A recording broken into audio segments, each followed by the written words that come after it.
Bueno, primero, brevemente, me presento, soy Axel Vitosek, de formación académica ingeniero industrial. Actualmente soy manager en Pedido Ya, lidero un área que tiene dos patas. Tiene una pata que está todo lo que es planning y control dentro de un equipo, y otra pata que está todo orientada a lo que es data science dentro de ese equipo. Por lo que hoy estamos viendo no solo la parte del traditional controlling, sino que también utilizamos tanto R como Python dentro de mi equipo para traer nuevas pepitas de oro de información que antes no teníamos a la organización, y que eso nos permita tomar mejores decisiones operativas. Eso es un poco lo que me encuentro haciendo actualmente, y el trabajo está orientado, si bien es un ensayo académico, está hecho sobre un modelo de negocio y sobre una problemática real que hoy existe, que es la identificación de usuarios fraudulentos en la plataforma. ¿Por qué decimos QCommerce y no decimos e-commerce? Esto es una aclaración importante. Cuando decimos QCommerce nos referimos al e-commerce inmediato, al que vos haces un pedido y lo tenés en el transcurso menor a una hora con vos. Y eso se conoce como Quick Commerce o QCommerce. Es una definición relativamente nueva, pero bueno, este tipo de negocios son relativamente nuevos.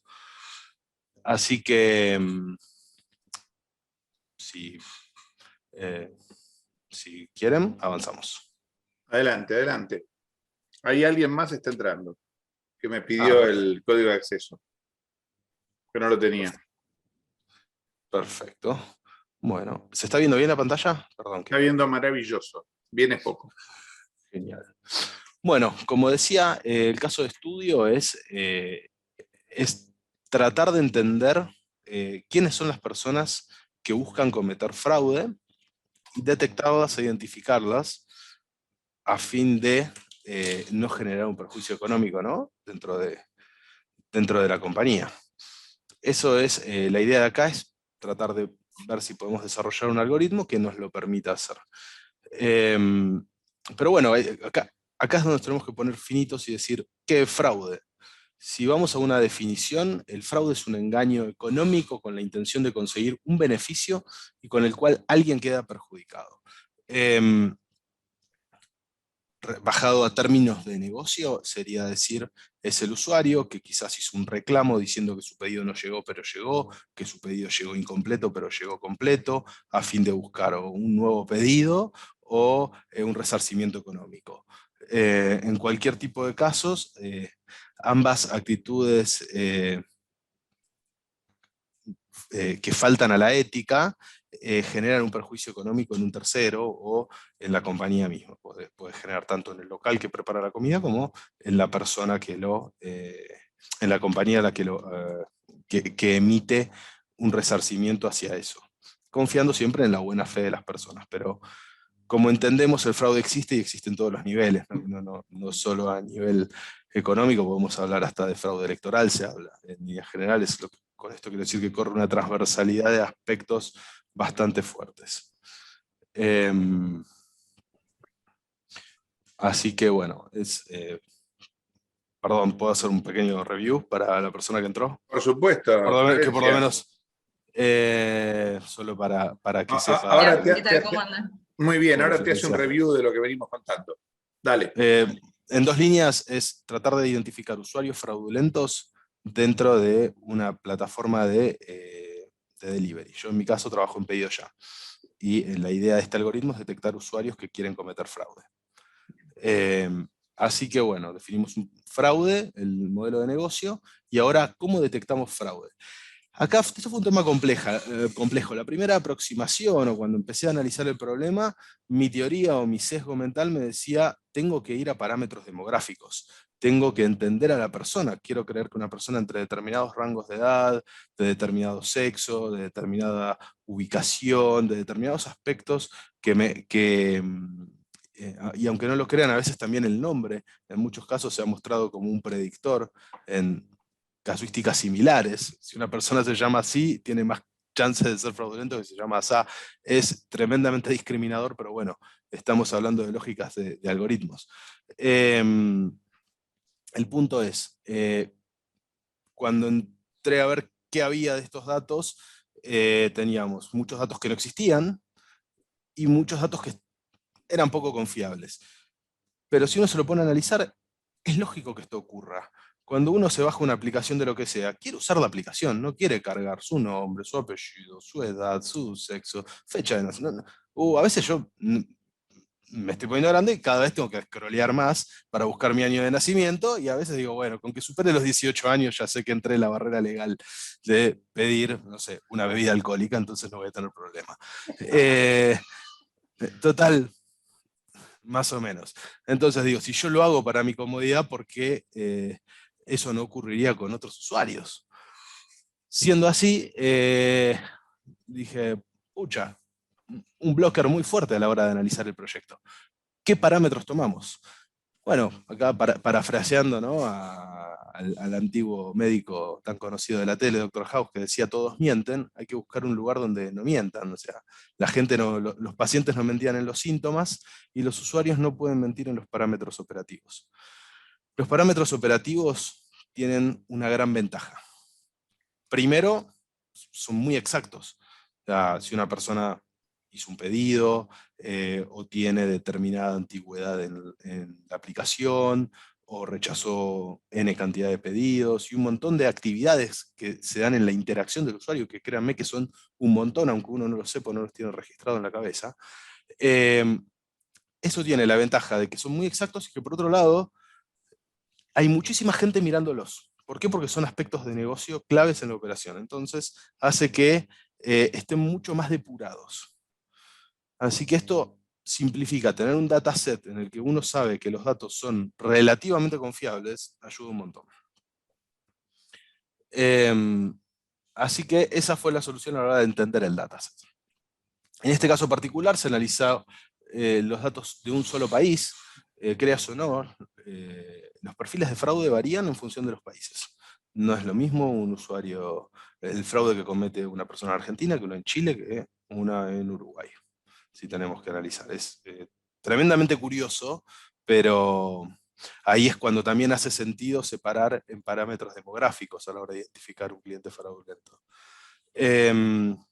Segundo, se utilizaron 400.000 registros, puntualmente se seleccionaron 6 predictores para trabajar, y bueno, los predictores se encuentran enmascarados, ya que estas son reglas, si bien no son parte de reglas de fraude, podrían llegar a serlo si están enmascarados y los van a ver dentro de esto y del código y del algoritmo como predictor 1, 2 y 3 y 4, no, por un tema de confidencialidad de la información. Avanzamos. ¿Qué se utilizó? Para esto, obviamente fue un problema de clasificación. Se usó árboles de decisión, valles ingenuos, regresión logística, vecinos cercanos y random forest. Casi todo en R.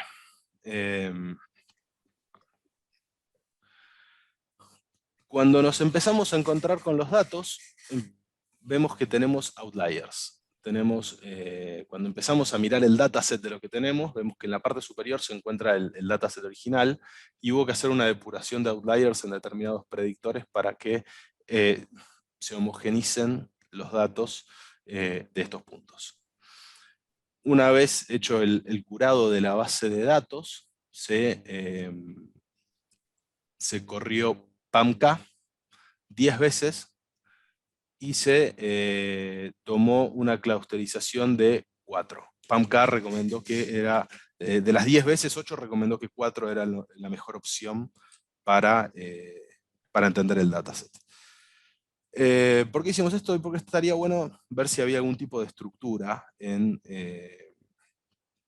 cómo se comportaban los predictores.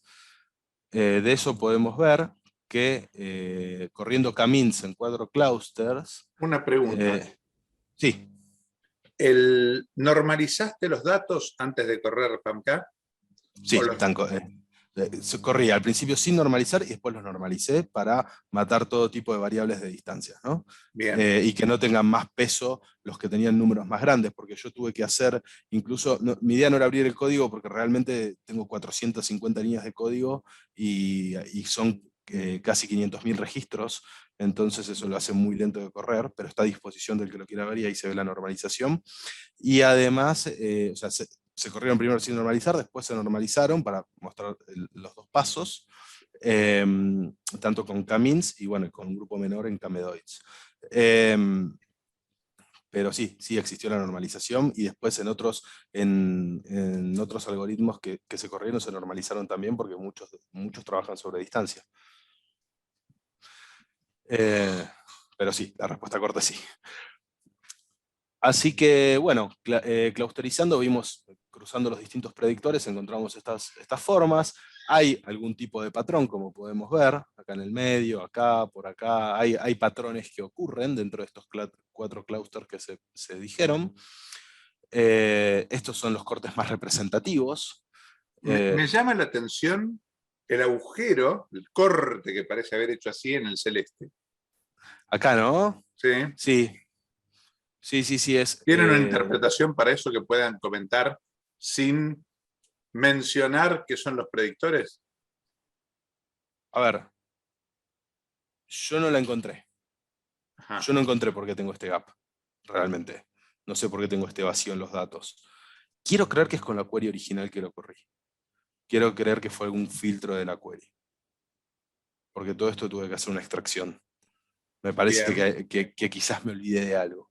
Pero sí, la verdad que es llamativo el corte. Sí, es el tipo de cosa que uno dice, ahí pongo el dedo malo, sí. Sí, sí, sí, tal cual. Y si después corremos K-medoids, claramente con una muestra mucho menor, porque el algoritmo es mucho más pesado, Claro. tenemos cortes más o menos parecidos, quizás no tan Eso parece claros. estar en los datos. O sea, no es que se produce en el clúster, es que en los datos está ese corte.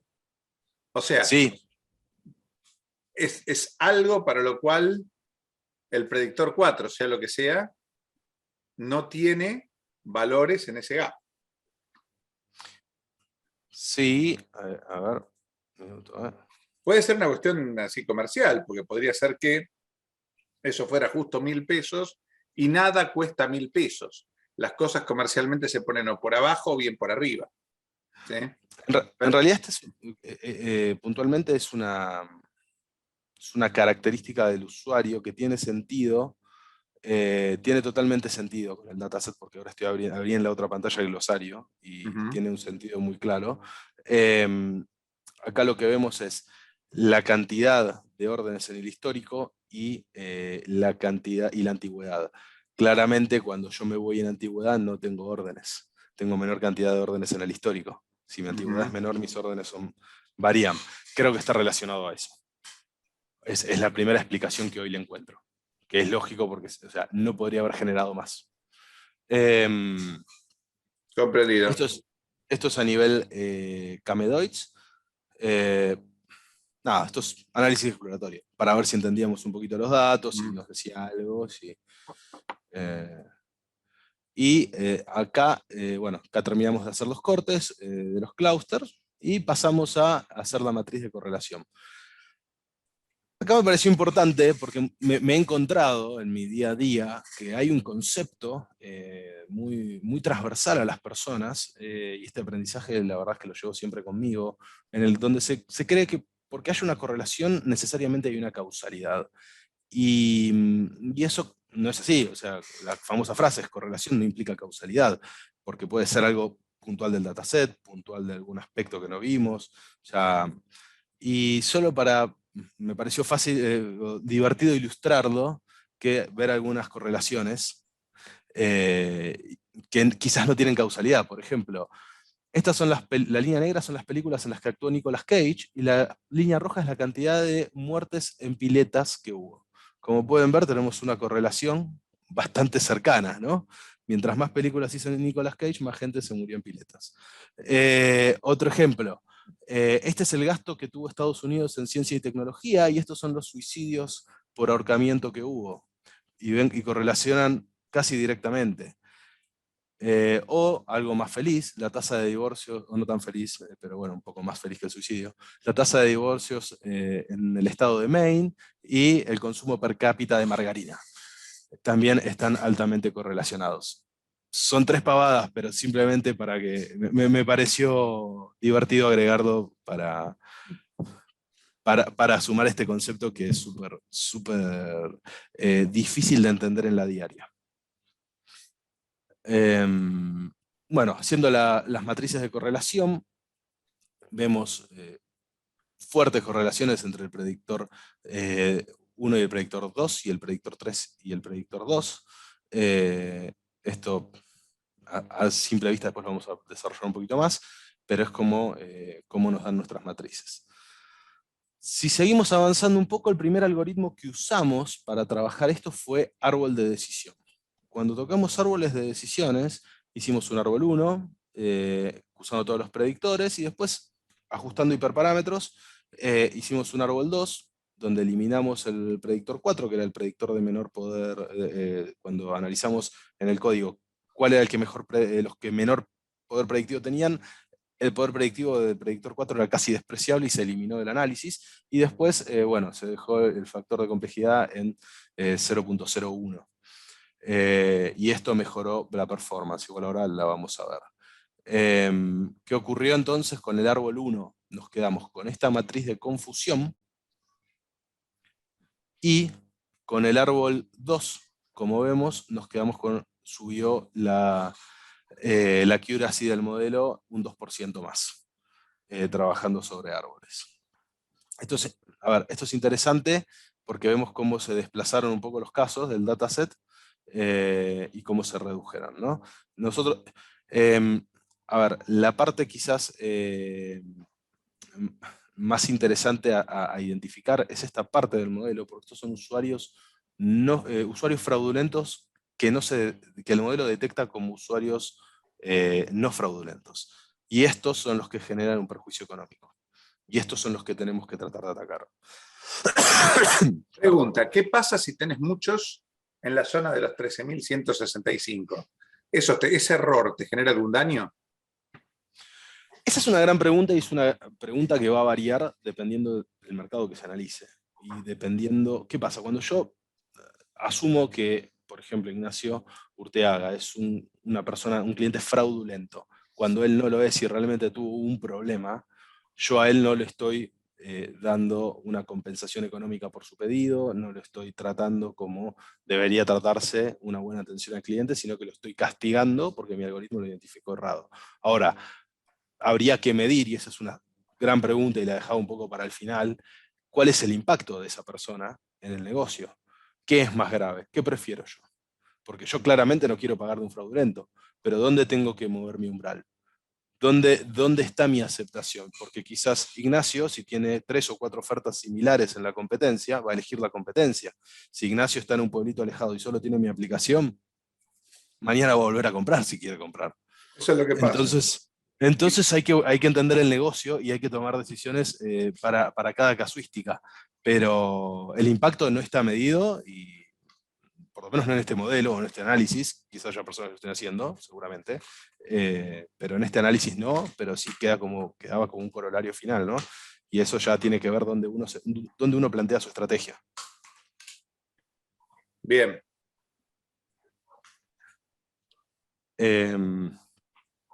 Después, el segundo, bueno, este árbol de decisión. Segundo caso fue Valles Ingenuo. Valles Ingenuo performó bastante bien, mejor de lo que esperaba. Pero bueno, quizás tenga sentido porque las matrices de correlación dieron bastante bajas, así que quizás tenga que ver con eso. También vamos a ver que, por ejemplo, en este caso puntual no, pero que en otros algoritmos el número de registros analizados es menor por el límite del algoritmo. Hubo que tomar una muestra del dataset un poco menor para que corriera. Igualmente todo eso está en el código, o sea, después están todos disponibilizados. Lo mando al mismo email, ¿no, profesor? Sí, por favor. Listo. Así que esto sería con lo que nos encontramos acá, en Valles Ingenuo, avanzando con regresión logística.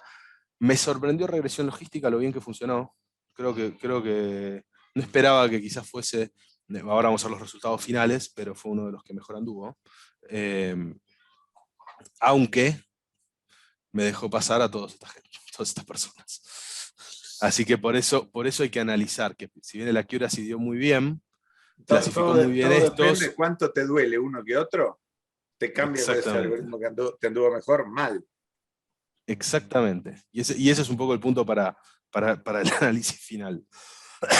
Perdón, estoy volviendo de una gripe y estoy con mucha tos. No te preocupes, el antivirus nos protege. Menos mal. Avanzando un poco más, usamos vecinos cercanos. Vecinos cercanos, puntualmente, todo lo anterior ocurrió en R. Vecinos cercanos ocurrió en Python. Quería probar también otra, solo a modo de comentario, para mezclar. Vecinos cercanos, dentro de todo, con la distancia de Minkowski, dio también una performance parecida. Todo lo que fue vecinos cercanos dio bastante parecido. Cuando vemos Manhattan, por ejemplo, Manhattan se comportó de una forma muy parecida. Miren la variación que La de abajo tenemos es en el Minkowski, dataset. ¿no? Dice Manhattan 2 veces. ¿Cuál dice Manhattan? La siguiente No, diapo. no, euclidiana. Manhattan azul,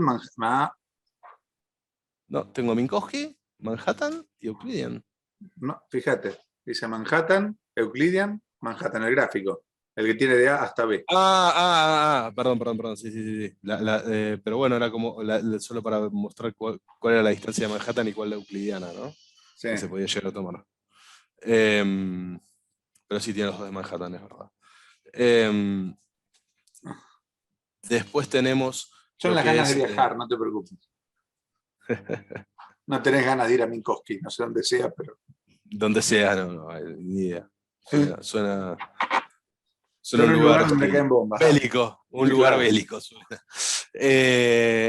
Pero dieron todos los tres algoritmos dieron todos muy parecidos cuando Bien. se tomaron los parámetros, no hubo variación, por lo que, bueno, si bien los resultados fueron buenos o dentro de lo que veníamos, de la media que veníamos manejando. Bien. Y por último tenemos Random Forest, que fue el que mejor performó, anduvo en el orden de un 85,11%. Bien por él. Eh, Bien por él. Y ahora A este le comparando, tuviste que afeitar datos, ¿no? sí, le tuve que reducir el dataset porque si no, no corría. Qué raro. Me tiró un límite el código. Probaron R. En R. Me Me llama la tiró un atención. límite. Yo he corrido cosas grandes sin problema. ¿Lo hiciste con Scikit? No lo hice con Scikit porque esto es de Python, pero me gustó la fotito de Random Forest. Ah, Eh, Perdón, pero me gustó porque todos eran por eso diagramitas. por eso te dije hacerlo con R. Yo he usado Random Forest en R y no he tenido con datos grandes y nunca tuve problemas. A ver, comentario al margen, ¿no? O sea, hablemos un poco de las cosas que no salieron. Máquina de soporte vectorial nunca conseguí con Verja. Y, y Random Forest para todo el dataset estuvo Yo dura la lo máquina. corro todos Sí. los domingos sobre del orden de ponerle 500.000 de casos y corre. Está bien, se lleva su tiempo, me dirás vos. Sí, se lleva su tiempo, pero media hora yo lo espero y me olvido. Quizás mi máquina no sea tan buena. No, a Quizás tenga ver, algunos temas. nada que yo tengo es demasiado bueno, no te preocupes, no tengo ningún super server de nada, pero es un i3 encima, así que imagínate. Pero me llama la atención que te haya causado este problema. Bien, aparte tampoco son tantos parámetros, tampoco tenés tantos predictores. No. Fueron poquitos los Yo predictores. tengo como 20 predictores, 500.000 de casos, y corre pero sin que lo note. O sea, no. Creo que tarda más el SQL Server en hacer la query que lo que tarda Random Forest en ejecutar. Mira, Pero no. Yo tuve este problema puntual. Por eso tuve que buscar un dataset más reducido. bien, bueno, A ver, es el truco correcto, ¿sí? O sea, después vamos viendo. En todo caso, después, si esto te sirve para el laburo, le buscamos la vuelta de que te ande. ¿Mm? Porque, digamos, Perfecto. algo debe estar pasando para que moleste. ¿Sí? La vida es cruel. Bien. La vida es cruel. La tecnología se acerca a tener problemas. Dale. Y bueno, y por último, comparando todas las matrices de confusión que tenemos, podemos ver que Random Forest y regresión logística fueron los que mejor accuracy tuvieron, pero Random Forest fue el que mejor me clasificó a mi criterio inicial, mi error más grave, que es dejar pasar un cliente fraudulento como no fraudulento. Arriba a la derecha. Arriba a la derecha. Acá. El cuadradito azul de arriba. Marqué los dos porque fueron quizás los de mejor accuracy, a mi entender, o más razonable. Pero bueno, si tuviese que desempatar, la verdad me quedaría por este lado. Bien, bueno, dale. Así que, Razón bueno, de más para hacerlo andar, ¿no? Razón de más para probar todo el dataset. Pero bueno, en líneas generales ese fue el análisis que se planteó, que se ejecutó y al que se llegó. No sé si hay preguntas o dudas, quejas. Espero que quejas no. No, las quejas te hacen viejas, así que no. Mejor evitarlas. Muy bueno, che. Muy interesante lo que han logrado. A mí me hubiera gustado que le pusieran un valor económico a cada una de las 4 posibilidades. Por ejemplo, ¿cuánto me sirve identificar como no fraudulento un cliente que es no fraudulento? 0. No hago nada. Listo. ¿Cuánto me sirve, cuánto me cuesta identificar como fraudulento a un cliente que no lo es? Y ahí pondría un valor. Por ejemplo, la mitad de lo que yo considero como el valor del cliente. Seguramente la gente de control de gestión, ustedes deben tener algún área de control de gestión, ¿sí? Debe tener algo así como la valorización del cliente. Si no tenés valorizado tu cliente, lo que podés hacer es asumir que el área de marketing no tira la plata, agarrás el presupuesto de marketing de un año y lo dividís entre la cantidad de clientes que entraron ese año. Y eso podría ser un piso para el valor del cliente. Se supone que si hicieron las cosas bien, los clientes valen más que lo que gastaron en conseguirlos. Bueno, ante todo, muchas gracias por el tiempo, por escuchar. Y bueno, está tanto el código como la presentación, los dejo todos a disposición por si alguno los quiere correr o quiere jugar o quiere meter mano con el algoritmo. Cuenten con eso y bueno, una vez más agradecerles el tiempo y la paciencia.